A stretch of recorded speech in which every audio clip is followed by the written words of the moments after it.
Hello everybody, my name's Joe. This is the first episode of Adventures with Reptiles. This is a vlog that I'm putting together to kind of cover my re-entry into reptile keeping and my first adventures with reptile breeding. I have been fascinated with reptiles since I was a kid. Back when I was like 5, 6, I remember living in Southern California and just constantly bringing home lizards and snakes that I caught, trying to convince my mom to let me keep them as pets. Matter of fact, and looking back, this is kind of bad, but at the time, it made my mom laugh. I remember at one point literally bringing home a coffee can that I had filled with lizards. And trying to convince my mom that if she wouldn't let me keep all of them, maybe she would let me keep half the can. Needless to say, she was not on board with that at all. She wasn't particularly afraid of reptiles, but as most parents can relate to, they don't want to house every animal on the planet. But fast forward a bit, in my early 20s, I kept several reptiles for a while. Unfortunately, due to housing issues, I ended up having to rehome those. Then I grew up a little bit more, met my wife, got married. Unfortunately, she was very afraid of reptiles, specifically snakes, but she didn't really want anything to do with lizards either. But I love her, and so not being able to keep reptiles was something I could live with. But over the years, recently, she started coming around. She actually got over her fear of snakes. Started about a year ago.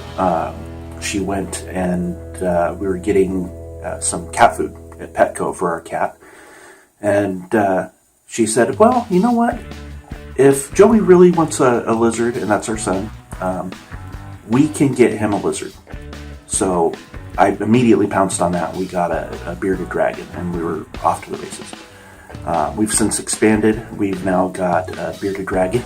We've got 2 ball pythons. One is actually my wife's, which surprised the heck out of me. But then on top of that, we've also got 2 leopard geckos. The leopard geckos right now are currently looking to be my first breeding project. Assuming that I can get the female to actually start ovulating. Although I've been kind of having a tough time figuring out if she is or not, or if she's going to this year, or if I'm going to have to wait till next year to breed her. If that ends up happening, there's a possibility I may try to get a ball python project going sooner. But we'll see how that goes. Anyhow, now I'm going to go ahead and introduce you to a few of my reptiles. So, this is Amy. This is our bearded dragon. Originally, we got him for our son. However, he turned out to be a little bit more nervous once we actually had a lizard than he was when we were looking at them in the store.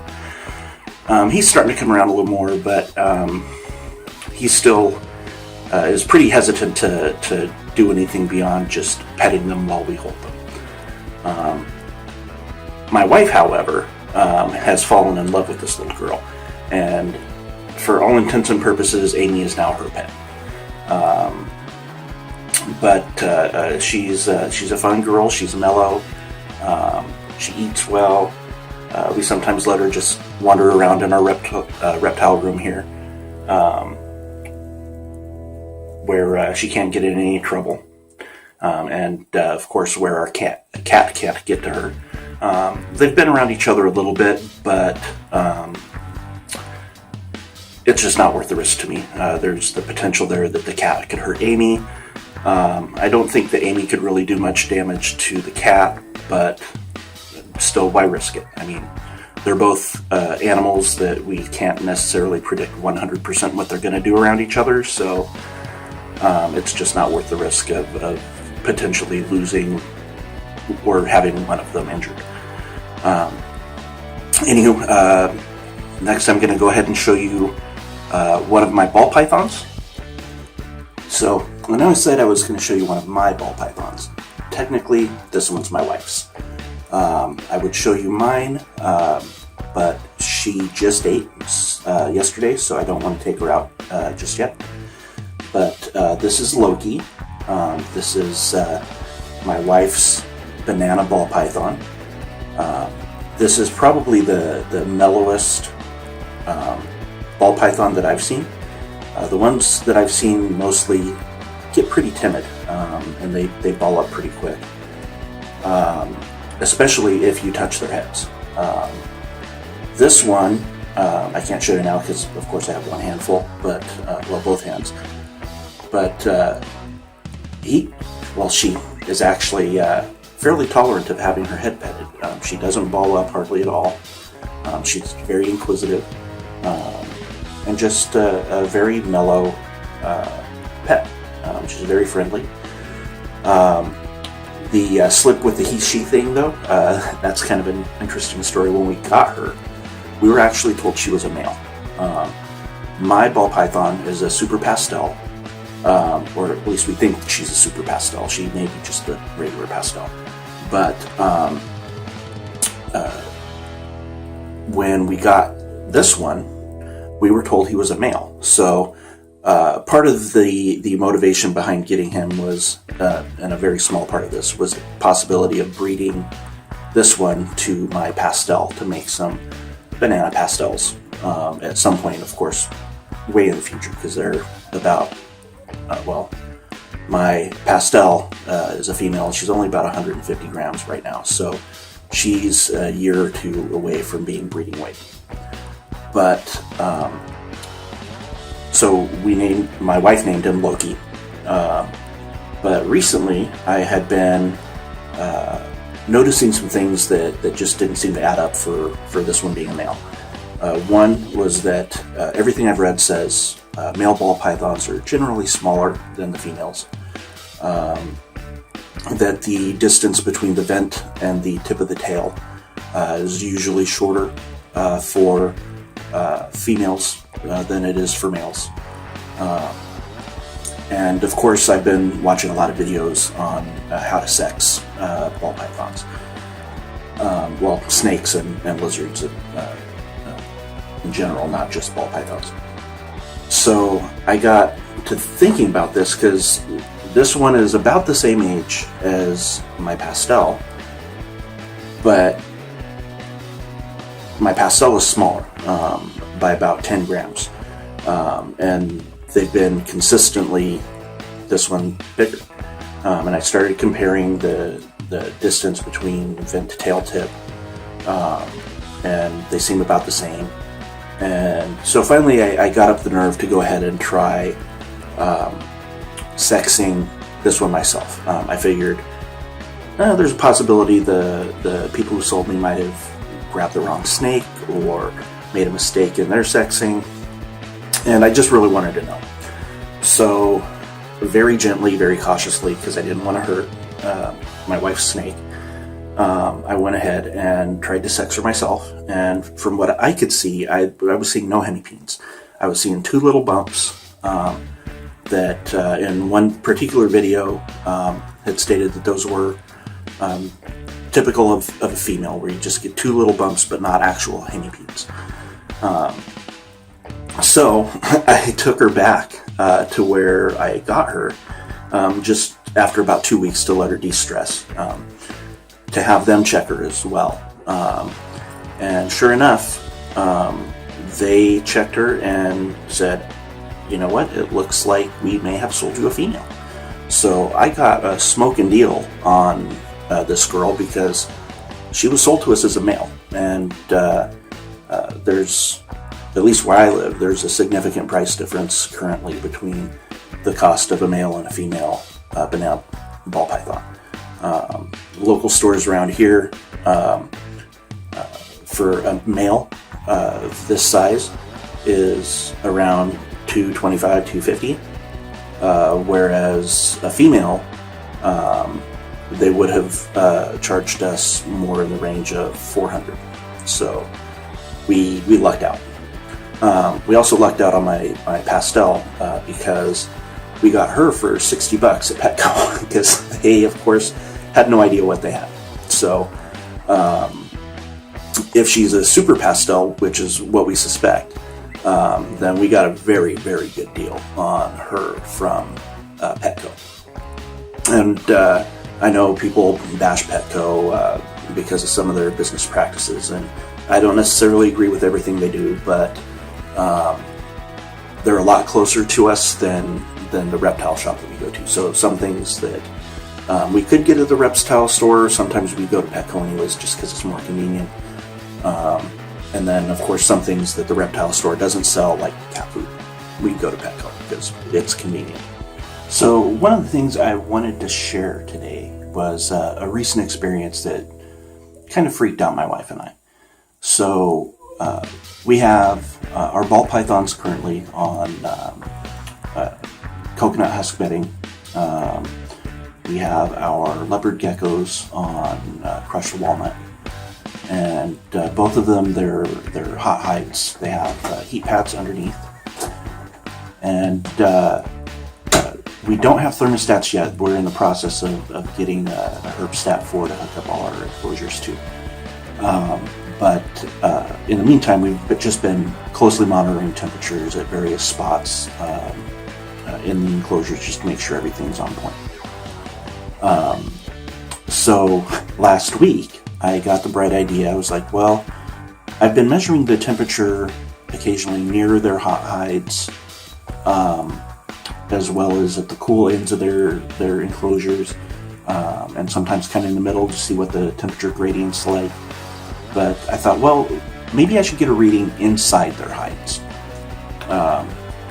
So I thought, well, I can put the temperature probes in their hides, but they're going to crawl around over them and they might drag them out of the hides. So I thought, well, I'll just bury them under their hides. So that'll give me an idea of what the temps are like inside the hides. And then they won't mess with the probes and move them around. So I did that. And then the next day I'm at work, I get a text message from my wife going, oh my God, the temperatures in the snakes are 126 degrees. And I'm thinking, okay, this is bad, because I know that there's potential for heat pads sometimes will fail and fail on, where instead of they go bad and they just shut off, they go bad and they just go to their max temperature and stay there.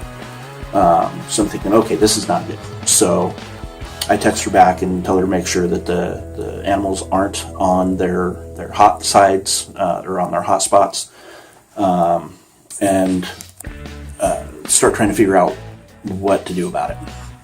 So I go home and I start troubleshooting, because at this point the hot spot for my ball pythons is 126 degrees. And the hot spot for my leopard geckos is 120. And I'm thinking, okay, this is not good. I'm thinking there's two possibilities. One is both heat pads went bad at the same time, which seems kind of a stretch. I mean, it happens. Electronics, anything electrical, it can just fail. The chances of two identical products failing the same day is pretty slim, but not entirely outside the realm of reason. The other possibility is that we've been just slowly cooking our animals since we've had them, which is kind of a disturbing thought. So I start looking into it, and then all of a sudden, after spending about half an hour fretting with my wife over this, I realize, oh wait, I moved those temperature probes the other day. And then I realized, I buried them even closer to the heat pads than what our animals are. So at that point I'm like, okay, maybe this isn't as big of an issue as I thought it was.